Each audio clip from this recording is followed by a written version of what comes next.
L'incendie qui a ravagé un immeuble de 6 étages ce matin dans le centre de Paris, dans le 2e arrondissement, a fait finalement un mort. Il s'agit d'un ouvrier de 21 ans qui n'a pas pu sortir d'une pièce où il s'était réfugié.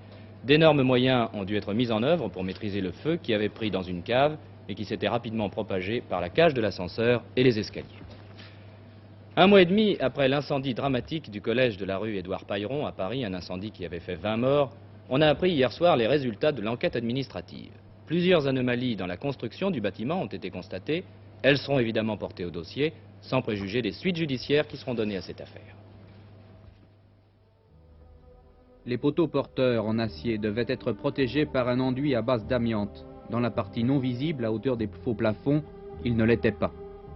Dans le vide des faux plafonds devait se trouver un cloisonnement coupe-feu. Il n'y en avait pas. La façade était doublée pour une isolation thermique par des plaques de polystyrène expansé. C'est un produit dangereux qui n'aurait pas dû se trouver là. Ce sont les 3 différences que l'enquête administrative a décelées entre le cahier des charges et le bâtiment définitif. Mais attention, on ne peut pas affirmer à l'heure actuelle que ces anomalies de construction ont joué un rôle dans la propagation du feu. C'est au juge Sablerol, chargé de l'enquête judiciaire, de le dire. En attendant, on peut s'interroger. Plusieurs feux dramatiques ces temps derniers nous ont laissés en désarroi. Oui, ce désarroi tient à ce que le public n'est plus habitué au feu. Dans un appartement moderne, on ne voit plus de feu. Alors que nos anciens avaient l'habitude du feu, ils le voyaient tous les jours dans leur poêle et avant dans leur cheminée. Et puis la sagesse héritée de ces anciens nous donnait le moyen de nous défendre contre l'incendie alors que nous avions peu de moyens. Quand je dis défendre, j'aurais dû dire prévenir. Et on prévenait l'incendie, au Moyen-Âge notamment, en prenant soin de revêtir de plâtre les maisons à pans de bois. Et c'était une ordonnance royale qui le prescrivait. Il y en a encore une, je crois, de 1677, qui doit être de Colbert. Est-ce que maintenant on ne sait plus se préserver?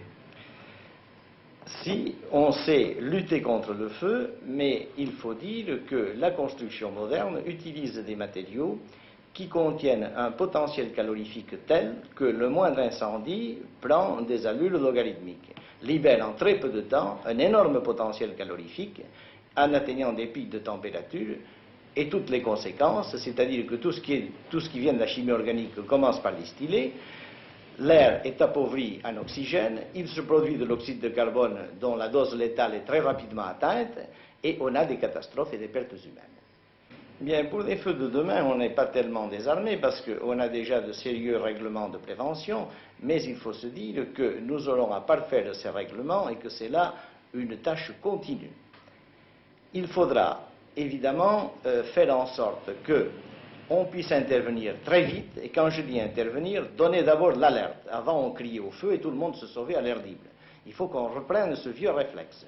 En fait, ce qu'il faut, c'est ne pas se contenter des règlements qui existent. Il faut ne pas hésiter à refaire sans cesse ces règlements. Ces règlements ne sont pas immuables, ils ne sont pas figés, il faut qu'ils soient sans cesse sur le métier. La sécurité a toujours un pas de retard sur les techniques de pointe, et il faut que ce pas ne se transforme pas en fossé.